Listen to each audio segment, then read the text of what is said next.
Hi, everybody. My name is Dev Sinha. I'm reintroducing myself because though some people regularly may watch videos on my YouTube channel where this will be, I'm hoping that we get a lot of new folks. And yeah, that's because rather than algebraic topology, this is actually about education. I sort of warned folks that some of these materials would come. So mathematicians, you're still welcome to watch this. Teachers, please keep listening because we've got some work that I propose that we do together, or even if you're not able to do work, I'd like you to be aware of it. And so, yeah, so let's start talking about what that work is. And I'm going to go start sharing my screen. And I'm going to start a Google Doc to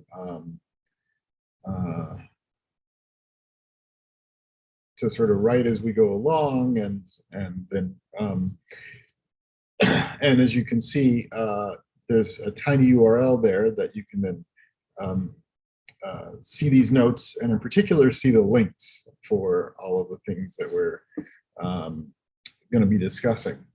So again, this is an invitation, and there's sort of three pieces of this invitation. One is to explain what is the Oregon 2+1 model. I think a lot of folks seeing this video will have seen something about it, but some, especially any mathematicians who continue to watch, probably have not. Secondly, what is Illustrative Mathematics? These are in the title, right? Illustrative Mathematics. We want to adapt it for the Oregon 2+1 model. And you know, finally, how can we use Illustrative Mathematics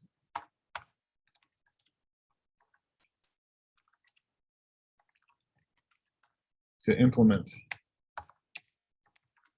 the Oregon 2+1 model? How do these things fit together? And then part D is going to be, let's see, part D is going to be, what's the plan?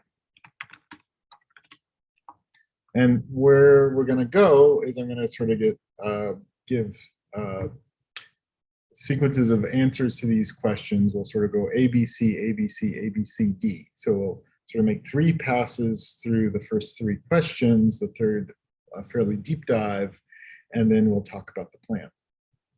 So what is the Oregon 2+1 model? It's a high school math framework currently under development in the state of Oregon. It's going to include standards that are being ready to be submitted and thus and hopefully adopted in the upcoming academic year 21-22, and then guidance on pathways. Things like curricula, pathways, etc. That's still up to schools, but you can, as a state, make suggestions. We do have local control, but you can make suggestions to the districts as to what some best practices are. And the idea is to switch from the standard practice, a year of Algebra 1, a year of Geometry, and a year of Algebra 2. This sequence of courses was first proposed in 1891, and we're planning to replace it in the 2+1 model. We're calling for 2 years of content for everyone, so not sort of 3 years of one size fits all, but or really one size fits none when it comes down to it, but 2 years of one size fits hopefully all, and then some flexibility in the third credit option. Okay, so that's what it is. And very briefly, the 2 years is going to be a year of algebra, and then a half year of geometry, and a half year of data statistics. So Algebra 2 is no longer something that all students will necessarily experience. Of course, if they want to, that's great, but we hope that there will be some other +1 options. And a full year of geometry is also something that we're saying is not the best use of our students' and teachers' time and energy, especially in this current day and age with the importance of being data literate, being able to manipulate data, think about it algebraically, etc. Okay, so that's first answer to A. B, Illustrative Mathematics is an organization which currently it writes and updates curricula which are freely available. So that's a funny business model, but the curricula are free, and we're going to look at it in our sort of third pass through our deep dive. Illustrative Math then also provides supports to districts, teacher training and other supports to districts who are implementing this free curricula. So that's where, say, money comes in along with grants for writing the curriculum to begin with. This started in about 2016. The first, I think, middle school draft at least was released, and now there's full K through 11 curricula for Illustrative Mathematics. So other important things, and we'll elaborate on it, of course, but Illustrative Mathematics currently gets extremely good ratings from from many, including this website called edreports.org, that aims to be like a Consumer Reports, but for curricula. So it's free, and it's one of the, it might be still the highest rated curriculum, at least according to one neutral source. And so then the quick answer to C is that, well, since there is a fully open curriculum, it's got lesson plans, it's got lots of supports, we can then remix it. It's also just publicly available, and you can link to it as long as you cite Illustrative Mathematics, and it's got a very liberal Creative Commons license, but you do have to acknowledge that this is based on their intellectual work. So in any case, you can remix it and take the 2 years of Oregon standards and choose the Illustrative Math lessons from their 3 years of high school curricula that would most closely to our understanding match those 2 years of standards. So that's the first answer to part C. Okay. Second pass on the 2+1 model. So why have a 2+1 model? Well, currently by our state assessments, only about 30% of high school students are college ready. That's consistent with math placement, where often, say, 60% at some campuses or more at two-year campuses of students need remedial non-credit bearing math. I should say, as a college faculty, I'm at the University of Oregon, so I might not have fully introduced myself, that we are addressing that. There's sometimes issues with assessments, there's issues with our systems. That said, there's some evidence that things aren't going like we would want them to at high school. You also have international studies like the PISA study that show the US having substantial learning gains over the last 40 years at grades 4 and 8, but is essentially flat at high school. So this, for example, prompted the National Council of Teachers of Mathematics to recently release a catalyzing change document to really focus on high school, because we have been making more progress elsewhere. One note about that data is if you break it out by socioeconomics, we're actually doing better, including at high school, and we're doing sort of more better at grades 4 and 8. So it's just that we have a larger percentage of students living in poverty, et cetera, that sort of makes it harder for our overall achievements to be better, sadly. But as a college faculty, I can just tell you that you know, when students come into my classroom, things that they have, quote unquote, have solid, don't seem to me the best investment of our, again, students' attention, teachers' time and energy. One example is FOIL, so they can multiply A plus B times C plus D, but examples of things that they don't do so well are interpreting histograms, looking at best linear fits, understanding those slopes of those best linear fits, and that kind of thing. In fact, so there's some broader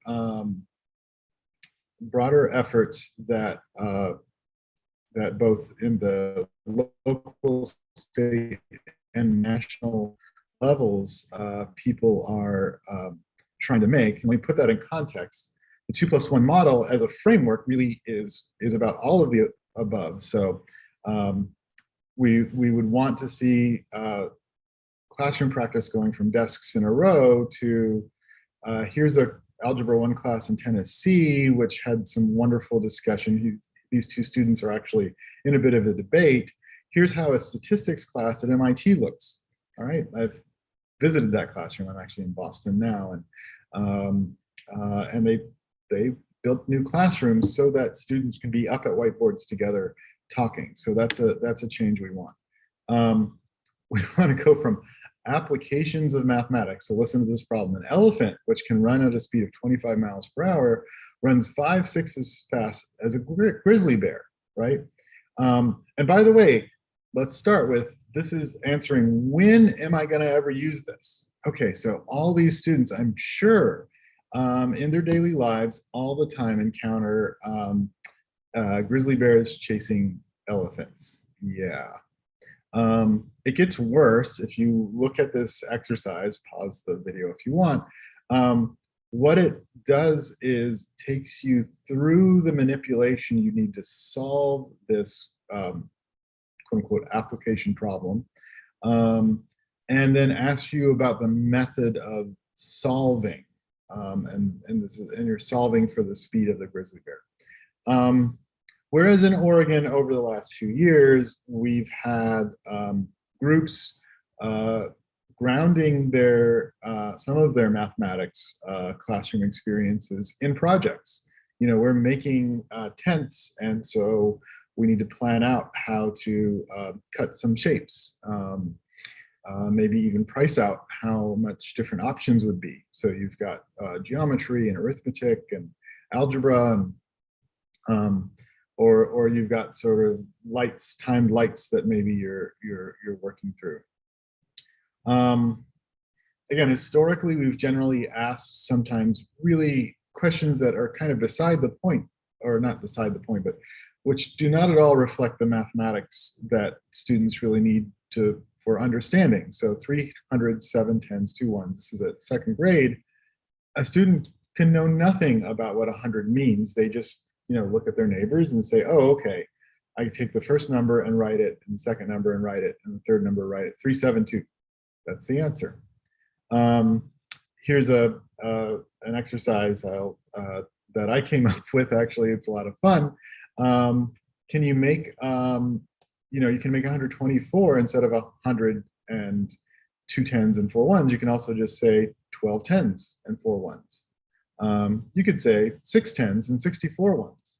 How many different ways can you find? So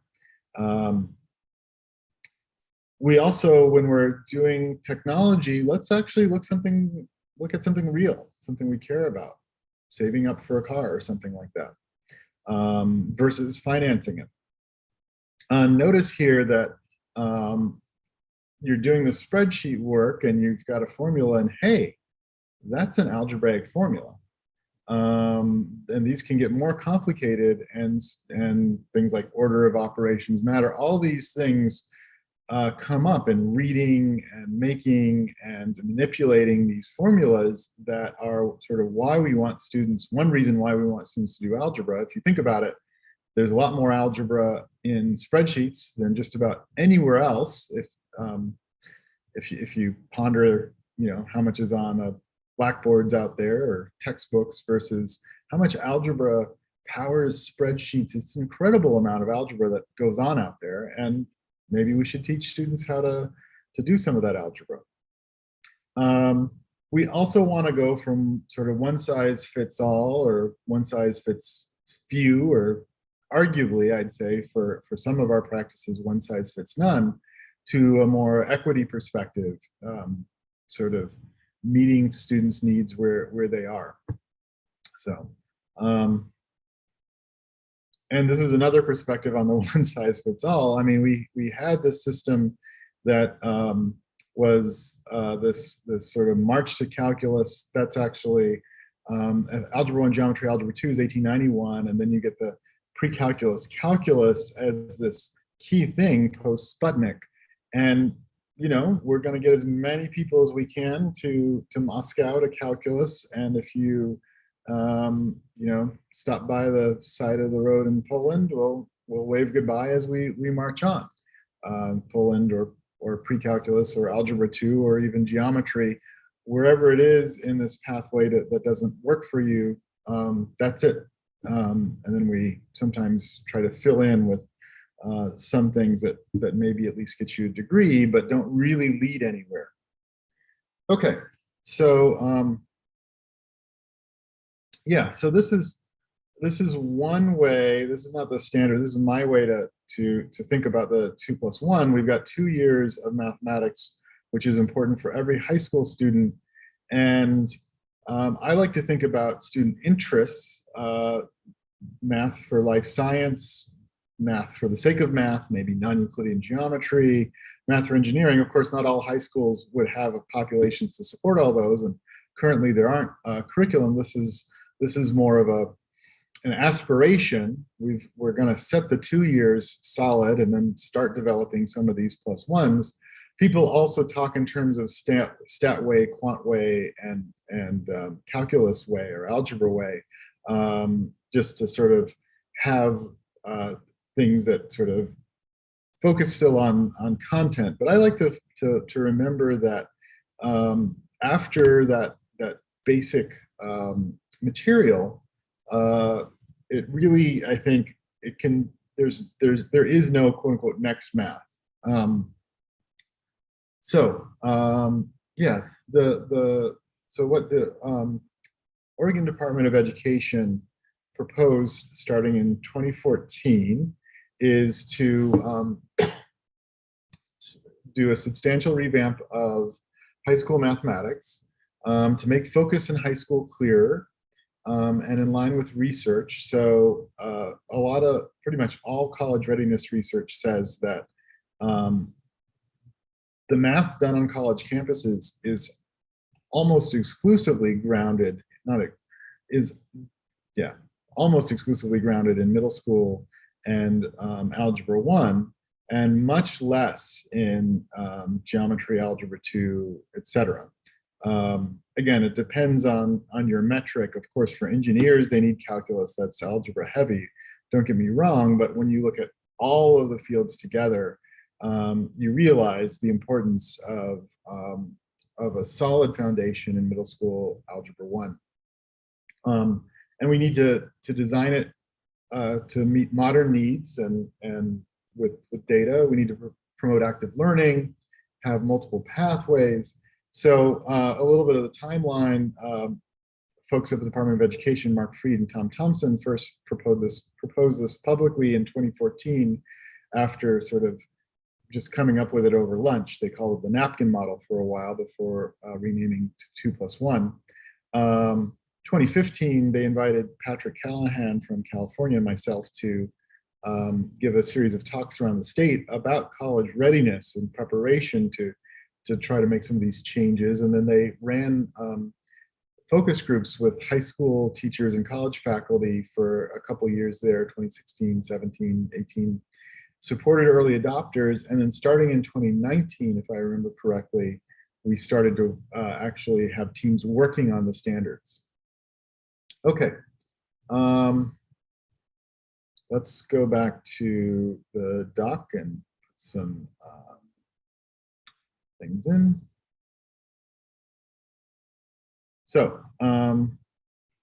So that's the Oregon 2+1 model at the next layer of depth. The next layer of depth for illustrative mathematics, well, the Common Core standards were adopted around 2009, 2010. They called for additional focus. Have been teaching and continue often to teach mile wide, inch deep. There was a call for coherence that was part of it from the mathematicians who are still watching. In particular, that means that you've got proofs for all of the elementary mathematics that doesn't require limits. So for example, 3 times 5 is 5 times 3, because 3 times 5 is answering, well, what is 5 plus 5 plus 5, which I can visualize or represent as the quantity of, say, 3 columns with 5 stars, say, in each row. And that's the same as 5 columns with 3 stars in each row. And so, anyways, there's proofs in the Common Core standards. Also, because they are common across states, there has been and a lot more sharing of materials across states than there was before, sharing of assessments, etc. Illustrative Mathematics started as a group. When they were writing the standards, Bill McCallum, one of the lead writers, realized that to fully communicate the intent, again, think about the 300s, 510s, 7 1s kind of activity versus the 12 10s and 4 1s and all possible ways activity. You need to talk about activities to really say, what do you mean when students understand place value or understand some pieces of algebra? At that level, for example, again, you've got your standard x plus 2 times x minus 5 or something like that. And by way of contrast, you can think about an activity where you look at differences of consecutive squares. So 4 minus 1 is 3, 9 minus 4 is 5, 16 minus 9 is 7, 25 minus 16 is 9. Hey, wait, 3, 5, 7, 9. Oh, that's a pattern. Can we do the work to formulate it? Can we do the work to actually prove it? In this case, it comes down to taking n+1 squared, which you then expand. So there's that algebra skill playing a role, but a fairly narrow one, and then subtracting n squared. And then you see 2n+1, which you realize is always an odd number. So, so by the way, this is perhaps more for the mathematicians, that activity and more, that you can turn that around. Well, let's look at it that way. 5 squared would be what's in this yellow and to the left and under, or that's 4 squared, that's 16. Minus 9, you have the yellow band. That's 2 3s, 2 times 3 plus 1. And here, the green band is 2 times 4 plus 1. And the red band is 2 times 5 plus 1. And you see that if I take one square and remove the next smaller one, what's left is of the form 2n+1. So there's a lot of opportunity. You can also turn this around by basically the same logic as in the fundamental theorem of calculus to show that 1 plus 3 plus 5 plus 7 plus 9, if you add the first in odd numbers, you get n squared, which is a lot of fun. I've got an article that this article more broadly on reasoning. This is in the notices for the American Mathematical Society. So it's aimed at mathematicians, but high school teachers are more than welcome to read it. And I've got the URL for it in this document, along with lots of other URLs. Okay. So illustrative math started by trying to elaborate the standards. What do you mean when you say students understand place value? What do you mean when you say they understand linear functions? But because of that role, it played substantial roles, for example, in helping out the assessment consortia, people who are saying, okay, what is it? How can we design a test that would determine whether a student understands some topic, division of fractions? It also got involved, Illustrative Math also got involved in teacher training, a lot of different aspects, and I work for them, so I'll I'll come out front. I don't think there's going to be a conflict of interest here because, again, I'm proposing to use things which are freely available. But Bill McCallum invited me to work for them on a number of different projects. But what they decided after a good, I don't know, 6 years of existence, 4, 5, 6 years of existence, was that it's hard to train teachers if the curriculum that they're using is one that was basically written in 1984, and then somebody put a Common Core gold sticker on it, labeling, but of course didn't change things. So Illustrative Math decided to get into the curriculum writing business, and again have this model that through grants have produced free curriculum. They fully reflect the intent of the standards. They do have one of the lead writers of the standards on board, but also there's independent groups like EdReports that have verified that. It's fully discourse based. We'll talk about that, but there's these 5 practices for orchestrating mathematical discourse that the classroom structures support are based on. And it also emphasizes authentic modeling. So nothing like the bear and elephant activity. And again, we're going to have our next pass of that soon. For C, there's a fun little bit of history. Well, there's a not fun bit of history that this past school year has been an incredible challenge.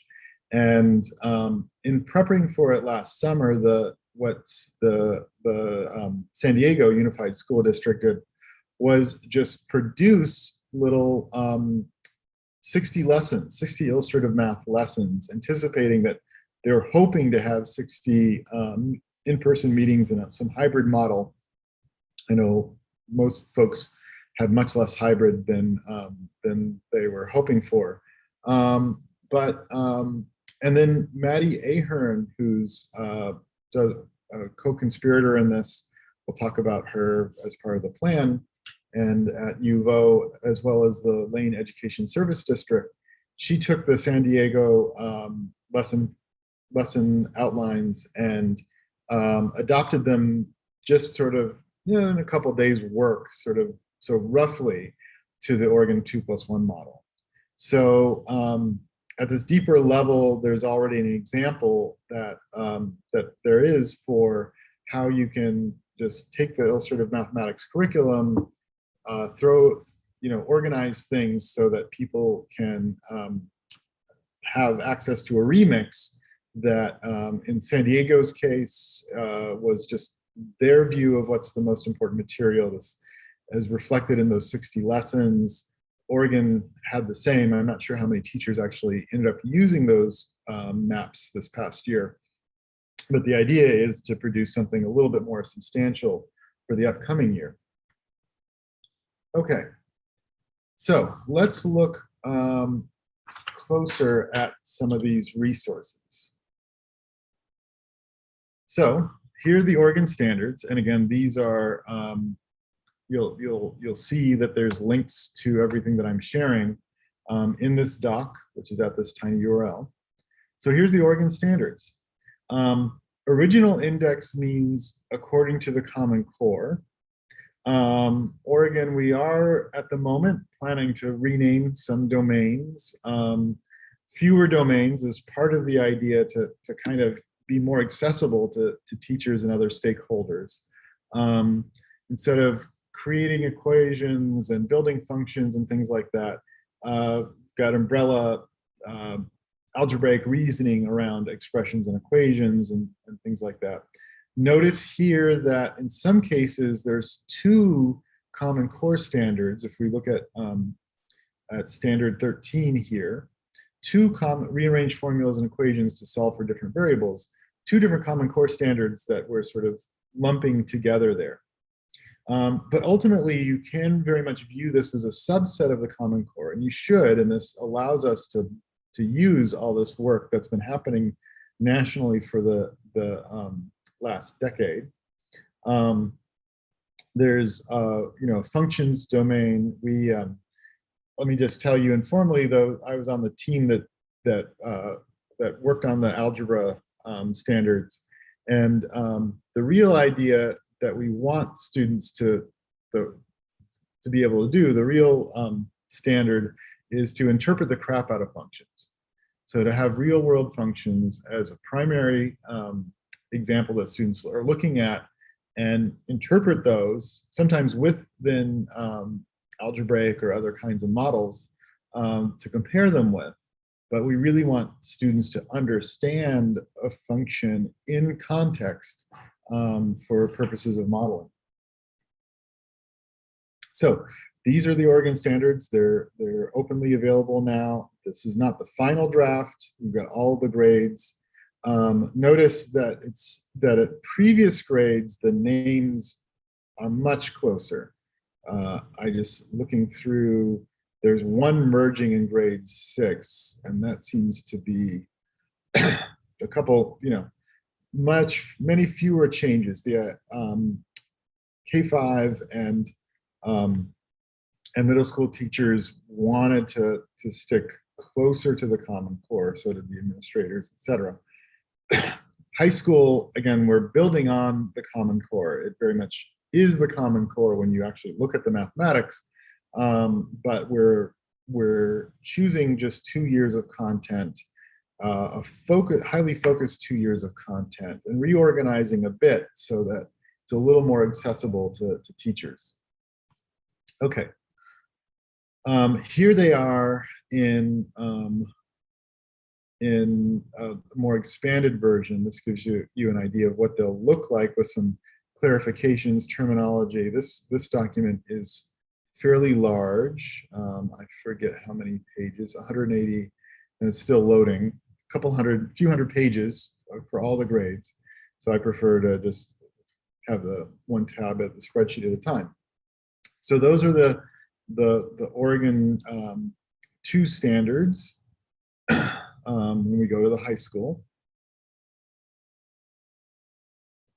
And you see some data, etc. And there's going to be further also just discussions of things that were left out when these are released.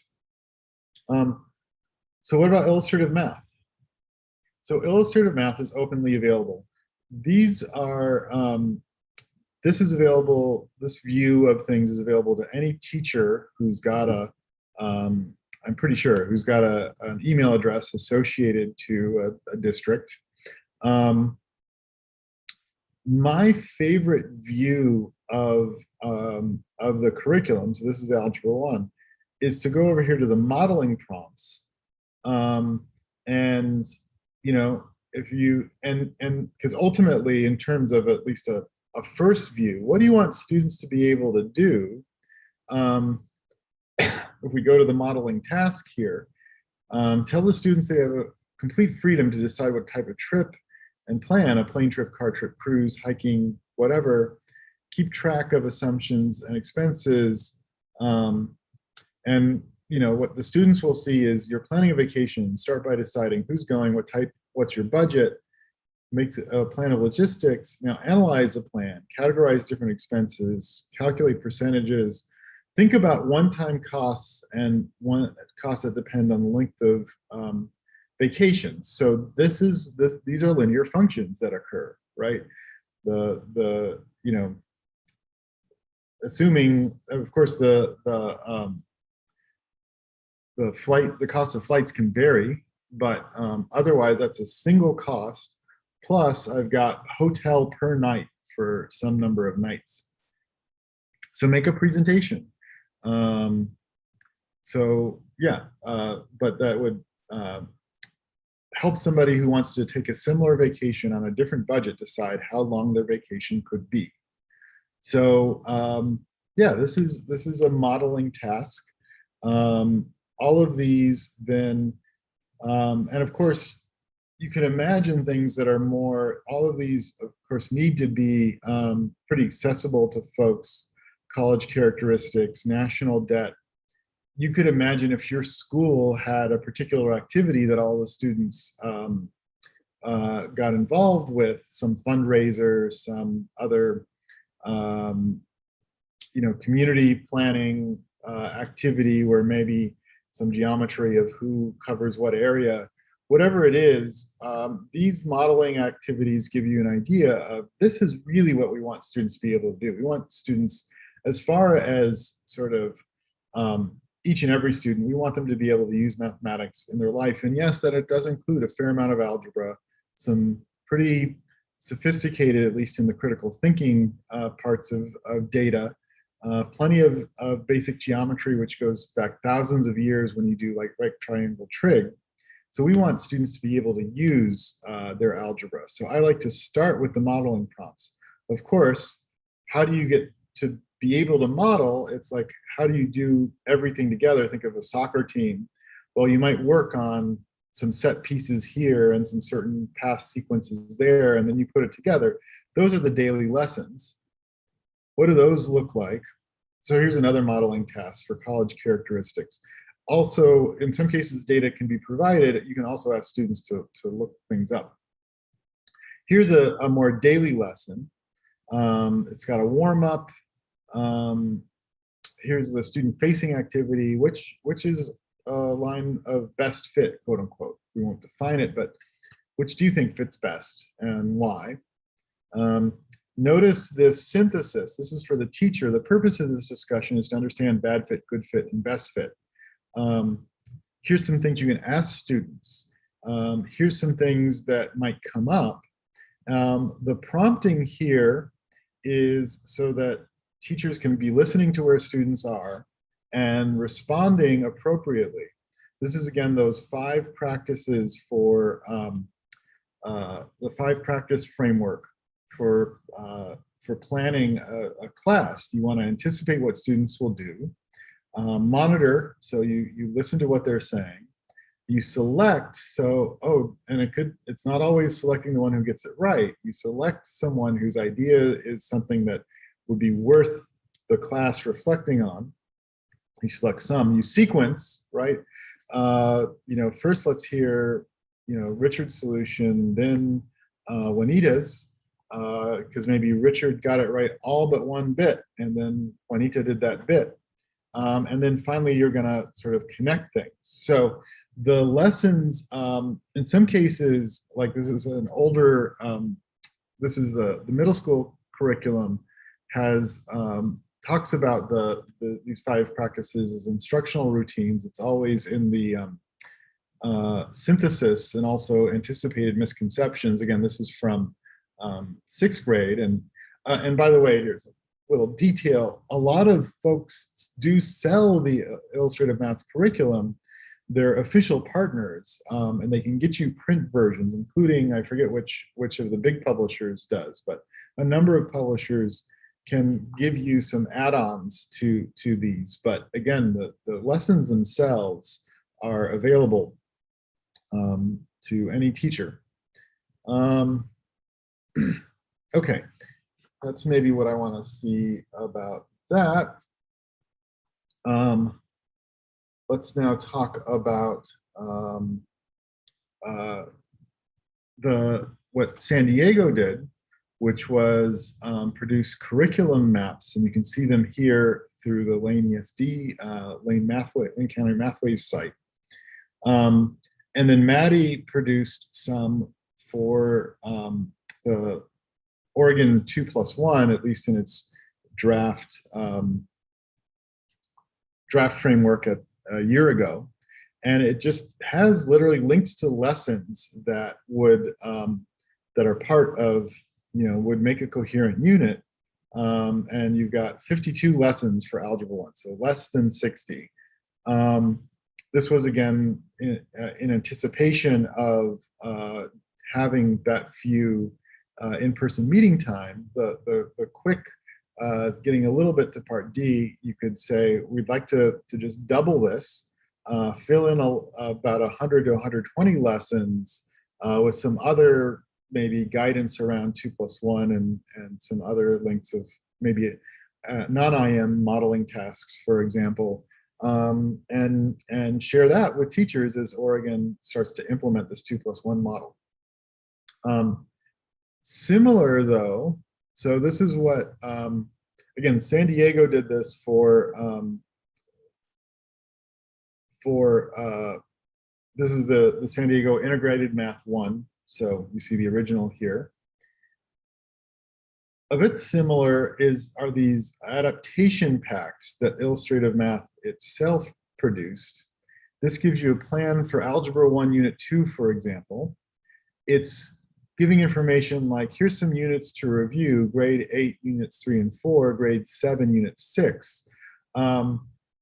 In particular, because we are going to be facing some gaps in student knowledge. And so it will be important for teachers at times to think about how to support students who may not have seen something at all because, you know, they might not have attended any Zoom classes for months on end.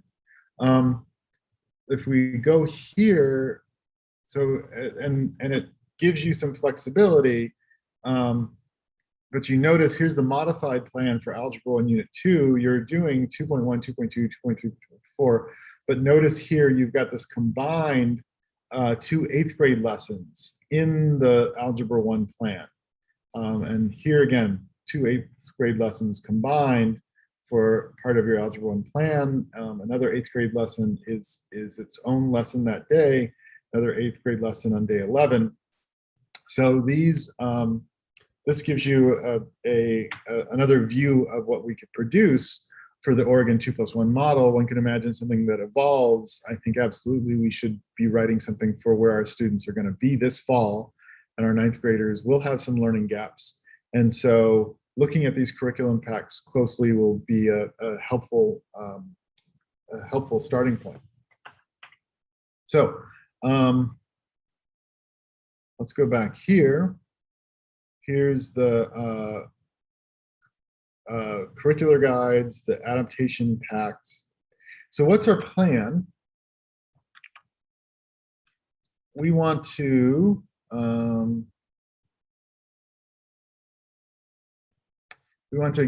gather the community,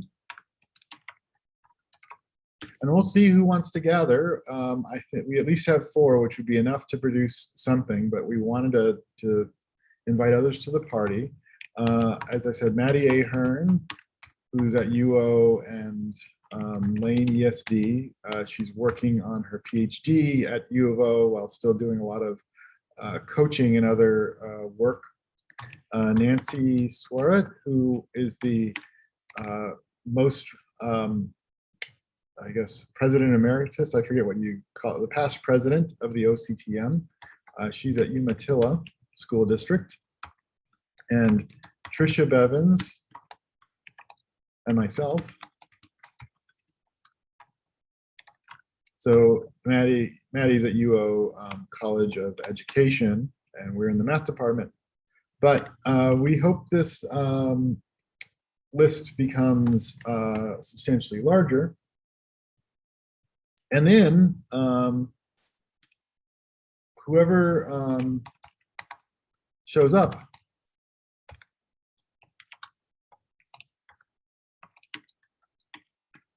gets to decide what products. Again, I see a minimum list with links of, say, 100 to 100 lessons. That should be imminently doable because, well, Maddie did it herself for 60 based on that. But with an emphasis, this is something to think about from design, on the modeling tasks. Because those are when we know our kids understand math.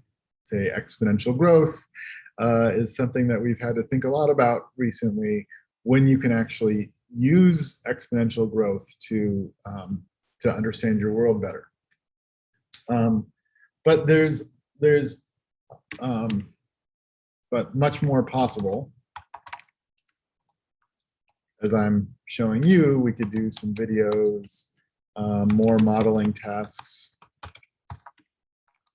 other kinds of flow charts as organization to accommodate. We could have an Ask an Expert sort of community somehow. Lots of ideas. But we're going to meet. I'm proposing July 14th. And then whoever shows up and has some energy can help determine what we'll do. And then there'll be mostly asynchronous development, but of course, in the age of Zoom, even in a big state like Oregon, we can all get together. There's a Google Drive that's already been set up. I like this Discord. It's like Slack or Microsoft Teams. There's free. I've set up one already. This is the link to the Discord server. I can show you that in a second, a little bit. But then, of course, we'll have some, some Zoom meetings, etc., or even in person as well. Don't worry if you're a bit technology phobic. Well, I guess at a minimum, you have to be comfortable with Google Drive, and you can just sort of put some notes and things in. But the Discord will be just a better place to kind of, for example, say, oh, I just saw this. Do other people think it's relevant? Let's discuss. So the Discord, I'll show you, let's see, so let me share my Discord. So this is the Discord I've set up. It's free. That does mean that this company will sort of have access to ownership of opinions and other things you share, but I'm okay with that in this case. There's no, I'm not, again, not planning to get rich off of this somehow. Calling the Discord, I am for Oregon OR 2+1, Illustrative Math for Oregon 2+1. Here's a Discord channel that that I've set up, and you just notice that you have discussions, you can post videos. The mathematicians may recognize some of these. You can post PDFs, you can post programs. There is, since this is the free version, there's going to be a limit on the size of files. But again, if you have this overlay with the Google Drive, and again, I think we'd mainly just ask people at the minimum to, if you want to mostly work on the Google Drive, just announce in the appropriate channel, like you just, have your proposal for here's 10 key lessons in the Algebra 1, and you've got them somewhere on the Google Drive. Just announce in this hashtag Algebra 1 channel that you've done this. It's there to look at, and you could even say, I don't check the Discord that much, so please give me more feedback on the document. But it still will sort of, whereas some other folks might want to discuss there, or I wasn't sure, should we do lesson 8.3 or 8.4? I want to cut it down. What do you think? That kind of detailed question. Everything then gets organized well. You don't have to sort of read from the bottom. It's a discussion. Maybe this is answered in the video, but I have a question. So there's an answer. You can also just post when to meet, or doodle polls to do something in person. I do think that you can actually even do video chats within Discord, but it's been a while since I've done that. I've taught on Discord. Great. So getting back to the document, and we will finish up. What's the timeline that I see? I want to see this first, say by July 14th. And we can start on the Discord having some chats, but then have a synchronous meeting on July 14th. This is proposed. I don't know if I should have some sort of color saying provisional. And then the development, I'd like to say, produce something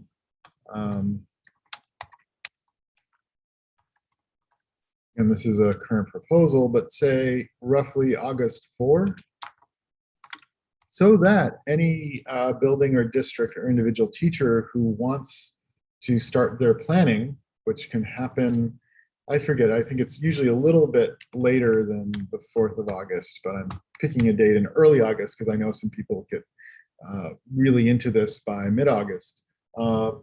And it's, again, it could be that low, fairly bare bones thing, but then after that we can refine, build, do all sorts of other so refine, build the community, support each other in this work, maybe try to get something, try to have something, quote unquote, set in stone in summer of 22. That's when the standards are officially adopted, and we could say, look, by the way, there's again, we're local control. No district could be forced to do this, but this would be an extremely useful way because it is open access with all these activities to say, this is what we mean with these 2 years of standards. This is what it would look like, a student being able to do this modeling task. That's something else that we can, so mapping from modeling tasks to, proficiency standards.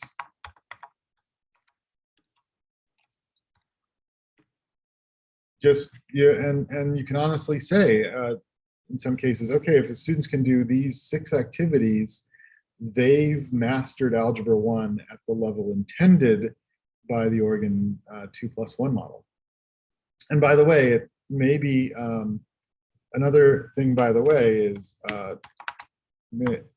should we start working on an integrated version? Instead of Algebra 1, then the second year, half geometry, half stats data. Math works, especially in modeling, but even pure math works best when you're kind of bringing some different ideas together. So, so that's something to think about as well. What would grade 9 math look like? Grade 10 math look like? Okay, I think that is plenty of an introduction. Let me stop sharing and then stop broadcasting.